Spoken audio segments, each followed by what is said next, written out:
Two worlds, two monsters born from the chaos of destruction. One wears his heroism like armor. The other is the weapon.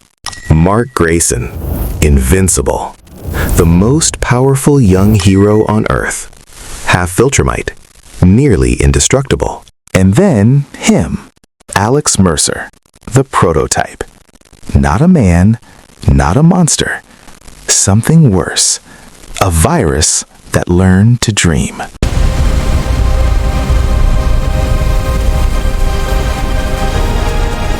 Before we get into the carnage, let's talk about what just walked into Mark Grayson's world. Alex Mercer isn't human.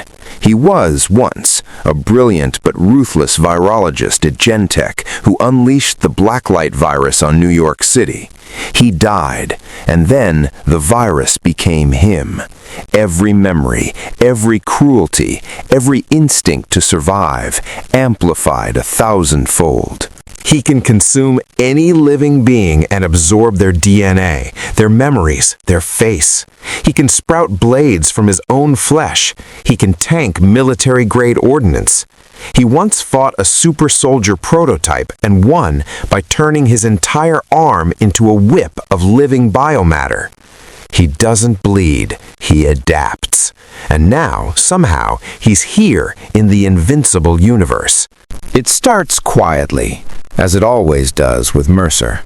Reports trickle in from Lower Manhattan, then Chicago, then Cecil Stedman's desk at the Global Defense Agency. Citizens are going missing, not dying, disappearing. Bodies found later, hollow, consumed. Cecil calls in Mark, gives him the file. Mark reads it and says the 4 words every hero dreads. This doesn't make sense. Because nothing in the Invincible universe has prepared them for a threat like this. Viltrumites? You can punch them. Sequits? Contain them. The Flaxans? Hit them hard enough and they retreat. But Mercer? You punch Mercer and he consumes your fist. The first encounter goes badly for Invincible. Mark flies in at Mach 3. He's seen Viltrumites rip planets apart. He's taken hits from his own father. He is, by every metric, one of the most powerful beings on Earth. He hits Mercer with a full-force punch to the chest, and Mercer smiles.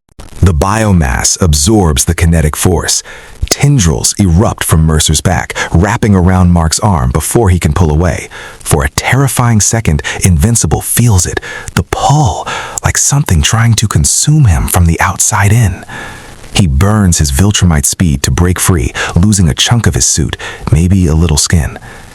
What are you? I'm what happens when humanity stops pretending it deserves to survive. Mercer isn't just fighting Invincible.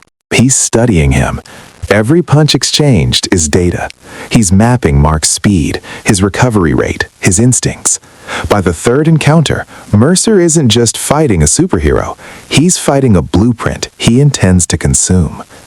A being with half Viltrumite DNA, strength, speed, near invulnerability, wrapped in a viral consciousness that can replicate itself across an entire city? That's not a villain anymore. That's an extinction event. So here's the real question. Can Mark actually beat Alex Mercer? The answer is maybe, but not the way he's used to winning. Brute force won't cut it. Mercer has tanked nuclear blasts. Speed alone won't save him. Mercer's tendrils and the hive mind spread mean there's no clean escape. And Mark can't just kill him, because Mercer doesn't stay dead. Mark's path to victory runs through strategy, not strength. He needs Cecil. He needs the GDA. He needs to understand Mercer's one true weakness. He still thinks like a human. Mercer has rage, contempt, pride. He wants Mark to know he's losing. And that ego, that's the opening. Because Invincible has beaten gods before. Not with his fists, with heart. Alex Mercer in the Invincible universe isn't just a crossover. It's a collision of two philosophies. One man who was given power and chose to protect. One monster who was given consciousness and chose to consume. The city burns in both their backgrounds because neither of them walks away from a fight clean. Who wins? Drop your answer in the comments. And if you want to see the full battle breakdown or who else could survive Alex Mercer's invasion, subscribe because we're just getting started.